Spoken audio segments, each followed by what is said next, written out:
शिवाय नमस्तुभ्यम। हर हर महादेव। गुरु जी के द्वारा श्री अंबा अम्बेश्वर शिव महापुराण कथा हनुमानगढ़ी छतरी तालाब रोड अमरावती महाराष्ट्र में 16 दिसंबर से शुरू हो गई है। ये 5 दिवसीय शिव महापुराण कथा है जो कि 16 दिसंबर से 20 दिसंबर 2023 तक चलेगी, जिसे आप आस्था चैनल यूट्यूब के माध्यम से देख सकते हैं। और इसका जो समय है वो दोपहर में 1 बजे से 4 बजे तक आप देख सकते हैं। और आज 17 दिसंबर मतलब दूसरे दिन की कथा पूर्ण हो चुकी है। आज की कथा बहुत ही अधिक रोचक जानकारियों से भरपूर थी, जिसमें गुरुजी ने कुछ अच्छे पत्र पढ़े, साथ ही सरल उपायों की जानकारी दी है। और कल 18 दिसंबर है, मार्गशीर्ष माह शुक्ल पक्ष का शिव सोमवार है। ऐसे में गुरुजी ने बिल्कुल नए उपाय की जानकारी जलगांव की कथा में दी थी, जिससे आप धन प्राप्ति और कर्जा मुक्ति के लिए आपको कल सोमवार के दिन इस उपाय को करना है। आपकी कोई विशेष मनोकामना है तो इस विशेष मनोकामना के लिए भी आप इस आसान से उपाय को कर सकते हैं। ये उपाय हम आपको इसी वीडियो के माध्यम से करके भी दिखाएंगे। ये उपाय आपको वीडियो के अंत में देखने को मिलेगा। आज 17 दिसंबर देव अंबा अम्बेश्वर शिव महापुराण कथा, जो कि अमरावती की कथा है। गुरुजी ने 9 उपाय पत्र उपयोगी जानकारियाँ दी हैं। सभी की जानकारी आपको इसी वीडियो के माध्यम से प्राप्त होने वाली है। किसी कारणवश यदि आपने आज की कथा नहीं सुन पाए हैं तो पूरी कथा का रसद आपको एक छोटे से वीडियो से प्राप्त हो जाएगा। तो बढ़ते हैं आज की कथा की पहली जानकारी की ओर। शंकर की पूजन करने वाले का, शंकर पर जल चढ़ाने वाले के अगर दर्शन भी हो जाते हैं तो शिव महापुराण की कथा कहती है दर्शन वाले की मनोकामना दर्शन मात्र से पूर्ण हो जाती है। बढ़ते हैं आज की कथा की दूसरी जानकारी की ओर। सागर घन बहादुर जी पत्र लेकर आए। मेरा बेटा अचानक जमीन पर गिर गया। हॉस्पिटल लेकर गए, जिसमें डॉक्टर ने उसे ऐसी बीमारी बता दी जो लाखों में केवल 1 या 2 को होती है, जिसमें शरीर में अलग अलग अंगों में पैरालिसिस हो जाता है। सर की नस भी फट गई थी। उसे वेंटिलेटर में डाल दिया गया। ना वो चल पाता था, ना बोल पाता था और ना ही हिल पाता था। डॉक्टर ने कह दिया ये बचेगा कि नहीं बचेगा कुछ कह नहीं सकते। किसी के कहने पर हमने शिवलिंग पर जल चढ़ाकर बेलपत्र चढ़ाकर जिसे प्राप्त कर उस बेलपत्र को हम उसके सर के पास रखना शुरू किया। शिव पर चढ़ा जल उसे देना शुरू किया और 3 दिन बाद उसके शरीर में हलचल शुरू हो गई। इसके बाद वो आईसीयू से बाहर आया, फिर प्राइवेट वार्ड में रखा गया। पर उसके सर में 8 mm और 10 mm की बहुत सारी गठानें बन गई थी, जिस वजह से वो ना देख पाता ना सुन पाता था। पर शंकर पर चढ़े जल ने ऐसा चमत्कार किया कि आज बच्चा ठीक हो चुका है। उसी का आभार व्यक्त करने बच्चे को लेकर कथा पंडाल में आए हैं। इसके बाद गुरुजी ने इस छोटे बालक को व्यासपीठ में बुलवाकर शिव महापुराण कथा का आशीर्वाद दिया, साथ ही बेलपत्र रूप में उसे प्रदान किया। बढ़ते हैं आज की कथा की तीसरी जानकारी की ओर। फिक्र और फकीर में एक बहुत बड़ा अंतर होता है। फिक्र चिंता मनुष्य को खा जाती है। अगर आप शिव महापुराण कथा सुनने जा रहे हैं, ये ना सोचें आप कहाँ बैठे, ऐसी जगह मिली है। आपको बस ये सोचना है मैं शंकर का गुणगान करने आया हूँ, कथा में श्रवण करने जा रहा हूँ। जगह मिले या ना मिले, मैं कहीं भी बैठकर पूरी श्रद्धा और विश्वास से कथा का श्रवण करूँगा या करूँगी, क्योंकि कथा सुनने वाला, वाचने वाला, कराने वाला भोलेनाथ और माता पार्वती जी हैं। बढ़ते हैं आज की कथा की चौथी जानकारी की ओर। शिव महापुराण में वर्णन मिलता है संतान सुख नहीं है। गुरुजी ने कहा कई वर्ष निकल गए हों, 15 साल हो गए हों, 20 साल हो गए हों, यहाँ तक कि कितने भी साल हो गए हों, यदि आपको संतान का सुख नहीं है तो एक बार इस प्रयोग को जरूर करके देखिए। पति पत्नी दोनों जाकर सफ़ेद आकड़ी की जड़ लेकर आएँ। जो आंकड़े के वृक्ष होते हैं, आंकड़े के फूल जिसमें लगते हैं, जिसमें आपको सफ़ेद फूल दिखाई दें, बस आपको उसी वृक्ष की जड़ लेकर आ जाना है। और पति पत्नी दोनों को जाना है और सफ़ेद आंकड़े की जड़ को लेकर आना है। दूसरा धर्म के 7वें दिन तुम रुकेश्वर महादेव का नाम लेकर या तुम रुका जी का नाम लेते हुए आपको भोलेनाथ की शिवलिंग के ऊपर से 21 बार उस जड़ को घुमा लेना है। इसके बाद नंदी के पास खड़े होकर शिवलिंग के दर्शन करते हुए उस जड़ को लाल धागे का उपयोग करते हुए कमर में बांध लेना है। शिवलिंग पे रोज 1 लोटा जल भी चढ़ाना है। मतलब आप ये उपाय करेंगे, साथ साथ आपको भोलेनाथ के द्वारे जाना है, वहां पर शिवलिंग पर रोज 1 लोटा जल चढ़ाना है और नंदी के सीधे और बैठकर शिवलिंग के दर्शन करो। बाबा की कृपा हुई तो संतान की प्राप्ति निश्चित ही होगी और 3 माह के बाद उस सफेद आंकड़े की जड़ को निकाल सकते हैं। बढ़ते हैं आज की कथा की 5वीं जानकारी की ओर। सुनंदा राम भाव जी पत्र लेकर आए। मेरे घुटनों में तकलीफ थी, डॉक्टरों के हिसाब से ऑपरेशन कराने थे। मैंने बेलपत्र का सेवन करके अपने घुटने ठीक कर लिए। मैं रोज शिव मंदिर जाती और शिवलिंग पर बेलपत्र चढ़ाती और उसे औषधि रूप में प्राप्त कर उसी बेलपत्र को शिवलिंग को देखते देखते खा लेती। दूसरा अनुभव, मेरे बेटे को शादी के कई वर्ष हो गए थे पर संतान सुख नहीं था। 5 वर्ष हो गए पर संतान ना होने पर मैंने मेरी बहू से पशुपतिनाथ व्रत करने को कहा, सफ़ेद आंकड़े की जड़ का प्रयोग करने को कहा और तुमरुका जी का नाम लेते हुए उपाय करने को कहा। मेरा बेटा भी शिवलिंग पर जल चढ़ाना शुरू कर दिया।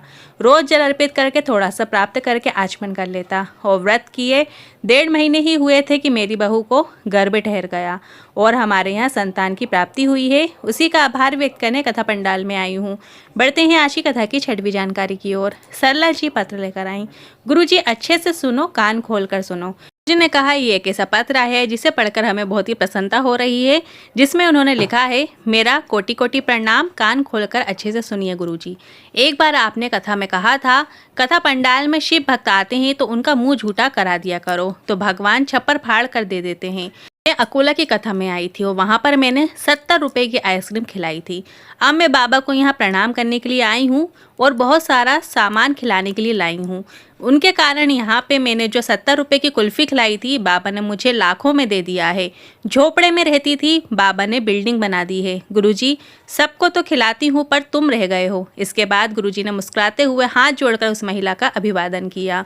बढ़ते हैं आज की कथा की 7वीं जानकारी की ओर। आरोही जी पत्र लेकर आई। 2022 जून में मेरे पापा के मुख में छाला हो गया था।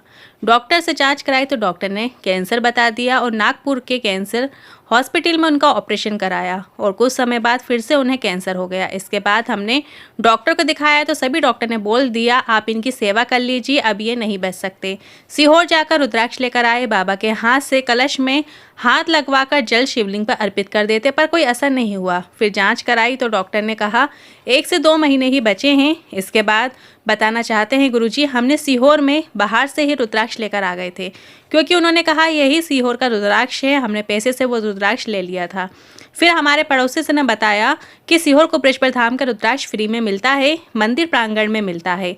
हम फिर से सीहोर गए और सीहोर में लाइन में लगकर फ्री में रुद्राक्ष प्राप्त किया और हाथ में नीली स्याही लगाकर रुद्राक्ष प्राप्त किया और उसका जल जब हम शिवलिंग पर चढ़ाकर प्राप्त करके पापा को देना शुरू किया और जहां डॉक्टर ने 1.5 महीने की आयु बताई थी, आज 1 वर्ष हो गया है। पिताजी भी ठीक होने लगे हैं, काम करने भी जाने लगे हैं। उसी का आभार व्यक्त करने कथा पंडाल में आई हूँ।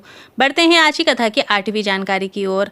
जलगांव महाराष्ट्र की कथा में गुरुजी ने सोमवार के दिन करने वाला बिल्कुल नए उपाय की जानकारी दी थी, जो कि इस प्रकार है। उपाय आप वीडियो के माध्यम से भी देखकर समझ सकते हैं। अगर आपको लग रहा है जीवन बहुत हताश हो गए हो, तकलीफ है, कष्ट है, बीमारियां हैं जो कि समाप्ति नहीं हो रही हैं, बेलपत्र की बीज वाली जो पत्ती होती है उस पत्ती की डंडी में चंदन का लेपन करना है। मतलब जब बेलपत्र होती है, बेलपत्र में 3 पत्तियां होती हैं, एक बीज वाली पत्ती होती है और एक लेफ्ट साइड और एक राइट साइड। तो जो बीज वाली पत्ती है उसमें जो डंडी लगी होती है, हल्की से आप देखेंगे ध्यान से, वो डंडी नीचे की ओर आती है। तो उसी डंडी में आपको पीला चंदन लगा लेना है। साथ ही आपको 7 दाने चावल के लेकर जाना है। 7 दाने चावल के भी आप ऐसे लीजिए जो कहीं से भी खंडित नहीं हो। जब आपको लग रहा है कि बीमारी हमारे पीछे ही पड़ गई है, पीछा ही नहीं छोड़ रही है, या फिर अदालत में कोई केस चल रहा है, प्रशासनिक केस चल रहा है जिसके कारण घर में तकलीफ आ रही है, या फिर आपके घर में व्यापार से जुड़ी हुई, धन से जुड़ी हुई कोई ना कोई समस्या चलती ही रहती है जो कि समाप्ति नहीं हो रही है, आपने बहुत प्रयास कर लिए पर कुछ नहीं हो रहा है, तो आपको ये उपाय करना है। इस बेलपत्र की जो बीज वाली पत्ती की डंडी में आपने जो चंदन लगाया है, उसी बीज वाली पत्ती में ही आपको 7 दाने चावल के रख लेना है। इसे लेकर आपको नंदी के सीधे पांव की ओर जाते हुए उनके सीधे कान में अपनी मनोकामना बोलते हुए कि ये दुख है, तकलीफ है, या कष्ट है, या रोग है, जो भी आपकी समस्या है वो नंदी को बोलना है। नंदी को बोलते समय आपको सबसे पहले श्री शिवाय नमस्तुभ्यम बोलना है, फिर जो समस्या है उसे बोलिए और फिर से श्री शिवाय नमस्तुभ्यम बोल दीजिए। इसके बाद शिवलिंग के ऊपर उस बेलपत्र को आपको अर्पित कर देना है।